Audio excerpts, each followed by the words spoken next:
Hi everyone.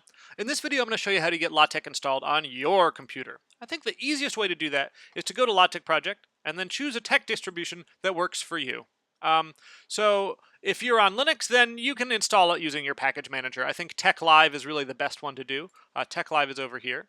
I'll show that up in a sec. Doop-a-doop. Slow, slow. So Tech Live is great. It's what I use on Mac OS even, but that's because I'm sort of like a Unixy type.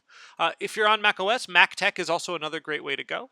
On Windows, MicTech or Tech Live or ProTech are all good ones to go with, right? All these are lovely. So take a look at them, see which one you like. I don't think it particularly matters which you choose. They'll all just kind of work fine, right? They should all just sort of do the right thing. Okay, so once you have that installed, you'll have then an executable on your computer that lets you run LaTeX. So what does that mean? Well, what you're going to want to do, let me open this up, is be able to compile a tex file. So I just clicked the homework link and it opened automatically in Emacs. Yours probably won't. If you install TechLive or one of those, it's going to open in some other LaTeX editor. So for me, that's going to be something probably like this one. You open, please? It's having trouble opening because I so rarely ever even open them. It'll be Tech Shop, right? So this is like a different editor that works totally fine. And if you want to use this to edit LaTeX, it's fine. I like to use LaTeX in Emacs because I like to do everything in Emacs. So there we go.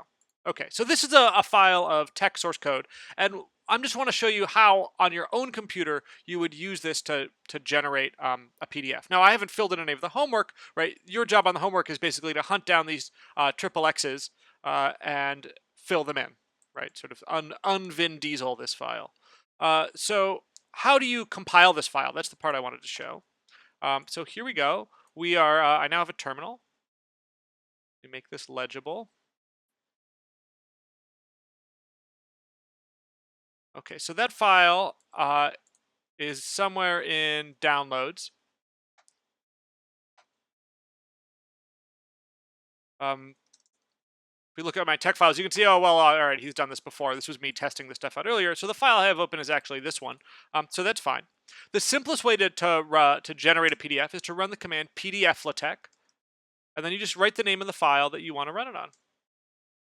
Right, and then it produces just a colossal amount of output. Let me make this a little wider so it doesn't. There we go. Okay, wow. This is, I think, one of the worst aspects of LaTeX. It's just like really chatty and like, what is this even? It's talking about fonts. Why? Is there a way to get it to shut up? I don't think so. Um, what are we supposed to? I mean, all right, fine.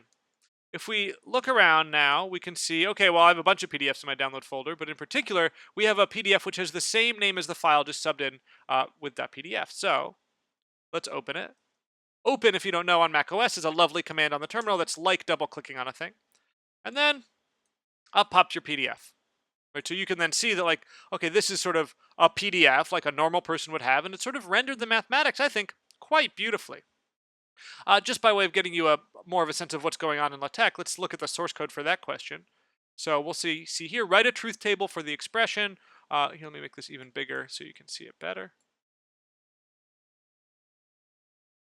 Write a truth table for the expression or b neg ba, blah, blah, blah, blah, blah. And then here we can see the source code for that. We're like, okay, to get the numbering of the homework problems, there's this enumerate thing. I talk about that in the book. And then here's the text that generated this text. Oops, I'd like to select, please. Well, no, nobody, oh, that's why. Right here, this text corresponds to this text. Right, and so in the book, I'm going to talk about, okay, what are these dollars doing? These put you in math mode. What is this? Okay, this is me changing the fonts to make things look a certain way, right? And so then your job here will be to fill this in with like the LaTeX code for generating a truth table, which will have you working in display math mode and with arrays and so on. Okay, so that's the simplest way to do it. Now, what happens if I edit this? Write a truth table for the expression or b neg ba, which is the same as implies. Right, you can't see my text there. Right, so I updated the text. I saved the file, and what happened? Nothing changed. Come on, guys, I edited it. So you are probably used to what is called WYSIWYG. What you see is what you get, right? Word, Google Docs. All these are like, you type and then it just shows up in the finished beautiful document. LaTeX is not WYSIWYG. LaTeX is you compile and then it updates. So if we run the compile command again, we compile PDF LaTeX again.